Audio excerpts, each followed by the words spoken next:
क्या ये भाग हल हो सकता है? दोस्तों, इस प्रकार की कमेंट हमारे पास बहुत सारी आती हैं कि भैया ये बताइए कि इस तरीके के जो सवाल हैं, क्या ये सवाल हल हो सकते हैं? क्योंकि यहाँ पर थोड़ा सा उल्टा दिया होता है। जब हम किसी भी छोटी संख्या से बड़ी संख्या में भाग लगाते हैं तो वो आसानी से सोल्व हो जाता है, लेकिन जब आपके सामने इस तरह का सवाल आ जाए, यानी किसी बड़ी संख्या से किसी छोटी संख्या में भाग देना हो, तो वहां पर बहुत सारे स्टूडेंट के मन में डाउट हो जाता है कि क्या ये भाग हल हो सकता है। तो दोस्तों, आज मैं आपको बता दूं कि इस तरह के जितने भी भाग हैं वो सब हल हो सकते हैं। इसके लिए एक एग्जांपल आपको समझना पड़ेगा। देखिए, सबसे पहले तो आप ये समझिए कि यहां पर क्या है 25 और हमें भाग लगाना है 4 में। तो देखिए, ये हमसे कहना चाह रहे हैं कि 4 के 25 बराबर भाग करिए। तो आप देखिए, क्या 4 के आप 25 बराबर भाग नहीं कर सकते? कर सकते हैं। देखिए कैसे, इसको एक एग्जांपल से हम समझते हैं। तो देखिए, आपको मान लीजिए कोई रस्सी दी गई है, ठीक है। तो मैं यहाँ पर एक लाइन खींच देता हूँ। मान लीजिए ये कोई रस्सी है, इसके यहाँ पर एक छोर का नाम है ए और इसका नाम है बी, ठीक है। और इसकी लंबाई है कितनी? 4 सेंटीमीटर या 4 मीटर, ठीक है। तो इसको मान लेते हैं 4 मीटर है, ठीक है। इसकी लंबाई 4 मीटर है। अब आपसे कहा गया है कि इसके 25 टुकड़े कर दीजिए। तो क्या आप इस रस्सी के 25 टुकड़े कर पाएंगे या नहीं कर पाएंगे? अब आप बोलेंगे कि हाँ सर, हम इसके 25 टुकड़े कर सकते हैं। लेकिन अब यहाँ पर समस्या ये है कि आप इसके बराबर 25 टुकड़े कैसे करेंगे? बराबर 25 टुकड़े करने के लिए आपको क्या करना पड़ेगा? 25 से 4 में भाग लगाना पड़ेगा। जब आप 25 से 4 में भाग लगा देंगे तो हमें एक एग्जैक्ट लंबाई मिल जाएगी कि भाई इतनी लंबाई के हम टुकड़े करेंगे तो जो है हमारे बराबर टुकड़े हो जाएंगे, ठीक है। तो ये मतलब होता है इसका, ठीक है। तो अब हम निकालेंगे कि भाई 25 इस रस्सी के हम 25 टुकड़े कितनी लंबाई के कर सकते हैं। तो चलिए अब हम इसको सॉल्व करेंगे, ठीक है। तो देखिए, सबसे पहले समस्या आती है कि भैया इसको अब सॉल्व किया कैसे जाए, क्योंकि ये छोटी संख्या है। 25 से भाग हम कैसे देंगे? तो देखिए, सबसे पहले आप देखिए यहाँ पर भाग नहीं जा रहा है तो ना जाने की लगा दीजिए 0, ठीक है।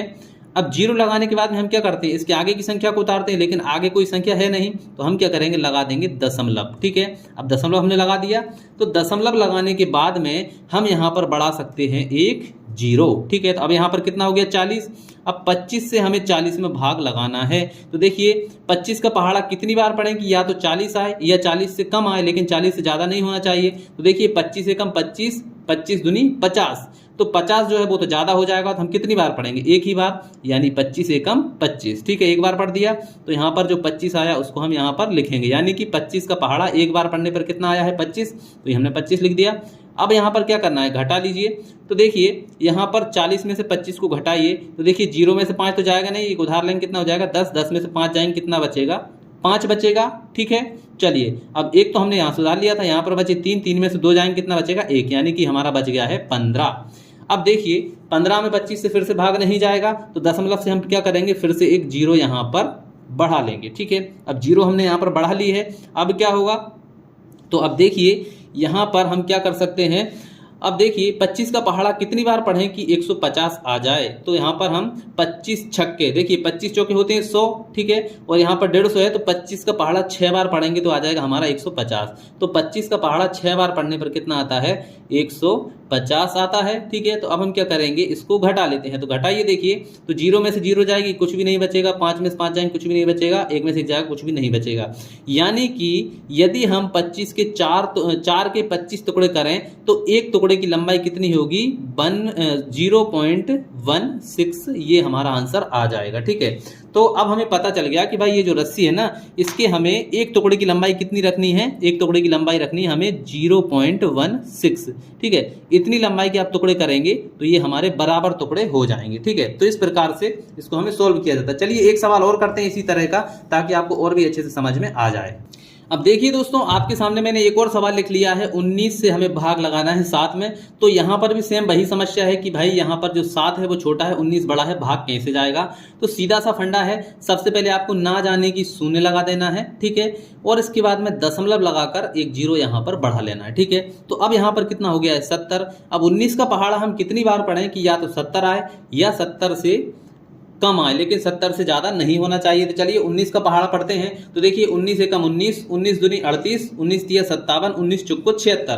तो 76 जो है वो 70 से ज्यादा हो जाएगा। तो ज्यादा तो हमें चाहिए नहीं, हम क्या करेंगे? कम लेंगे। तो यानी 19 तिया 57, तो यहाँ पर कितना आ जाएगा? 3, ठीक है। 19 का पहाड़ा 3 बार पढ़ने पर कितना आता है? 57। तो यहाँ पर हम लिख देंगे 57। अब घटा लीजिए, तो देखिए 0 में 7 तो जाएगा नहीं, तो उधार लेंगे, यहाँ पर हो जाएगा 10, 10 में 7 जाएगा, कितना बचेगा? 3 बचेगा। ठीक है, फिर इसके बाद में यहाँ पर 7 में से 5 जाएंगे तो कितना बचेगा, सॉरी एक यहाँ उधार ले लिया था तो यहाँ पर बचा हमारा 6, 6 में से 5 जाएंगे कितना बचेगा 1, तो यहाँ पर आ जाएगा 1। ठीक है, चलिए अब देखिए यहाँ पर फिर से दशमलव से हम यहाँ पर एक जीरो बढ़ा लेंगे तो यहाँ पर कितना हो गया 130। ठीक है, अब 19 का पहाड़ा कितनी बार पढ़ें कि या तो 130 आए या 130 से कम आए, लेकिन 130 से ज़्यादा नहीं होना चाहिए। तो चलिए पढ़ते हैं 19 का पहाड़ा। 19 से कम 19, 19 दूनी 38, 19 से 57, 19 चौको 76, 19 पंजे 95, 19 छक्के 114, 19 सत्ते 133। ठीक है, तो 133 जो है वो इससे ज्यादा हो जाएगा, तो हम क्या करेंगे एक कम बार पढ़ेंगे, यानी 19 छक्के 114, यानी 6 बार में हमारा कितना आ जाएगा। 19 का पहाड़ा 6 बार पढ़ने पर कितना आता है 114, सॉरी हाँ 114 आता है, तो यहाँ पर हम लिख देंगे 114। ठीक है, चलिए अब इसको हम क्या करेंगे घटा लेंगे। तो यहाँ पर देखिए 0 में से 4 जाएगा नहीं, उधार लेंगे, यहाँ पर हो जाएगा 10, तो 10 में से 4 जाएंगे कितना बचेगा, यहाँ पर हमारा बचेगा 6।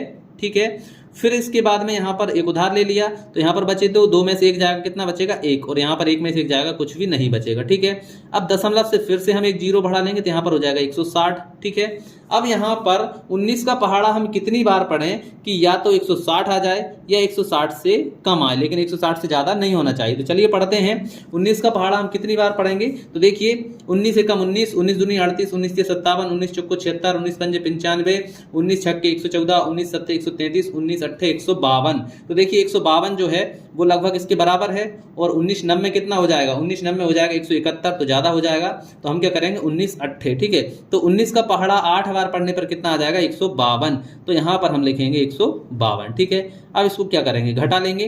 तो चलिए घटाते हैं। तो देखिए 10 में से 2 को घटाइए तो कितने बचेंगे, 10 में से 2 घटाएंगे तो यहाँ पर हमारे बचेंगे 8, और 5 में से 5 जाएंगे कुछ भी नहीं, 1 में से 1 जाएगा कुछ भी नहीं। ठीक है, फिर दशमलव से एक जीरो बढ़ा लेंगे तो यहाँ पर कितना हो गया 80। तो चलिए 19 का पहाड़ा कितनी बार पढ़ें कि 80 आ जाए। तो यहाँ पर देखिए 19 चौके 76, तो यहाँ पर आ जाएगा 19 चक्के चौके 76, तो हो गया 76। फिर से घटाइए तो 80 में से 76 जाएंगे कितना बचेगा, यहाँ पर बचेगा हमारा 4। ठीक है, तो हमारा जो आंसर है लगभग इतना हमारा आ जाएगा। ठीक है, इतना जो है हमारा आंसर आ जाएगा। ठीक, तो इस प्रकार से इस टाइप के जितने भी सवाल हैं उनको सोल्व किया जाता है। आशा है आपको समझ में आ ही गया होगा कि किस प्रकार से इस टाइप के जो सवाल हैं उनको सोल्व किया जाएगा। चलिए मैं आपको एक होमवर्क दे देता हूं जिसका आंसर आप हमें कमेंट बॉक्स में करके दिखाइएगा। ठीक है, तो सवाल आपके सामने मैं दे देता हूँ। तो देखिए आपको भाग लगाना है 11 से, किस संख्या में लगाएंगे आप, 11 से आपको 3 में भाग लगाना है, और इसका जो भी आंसर आएगा वो आप हमें कमेंट करके जरूर से बताइएगा। और कोई भी इसका आंसर कैलकुलेटर से नहीं निकालेगा, इसको आप सॉल्व करेंगे, सॉल्व करने के बाद में जो आंसर आएगा वो आप हमें कमेंट कर दीजिएगा। तो चलिए दोस्तों आज की इस वीडियो में इतना ही, मिलते हैं अगली वीडियो में, तब तक के लिए जय हिंद जय भारत।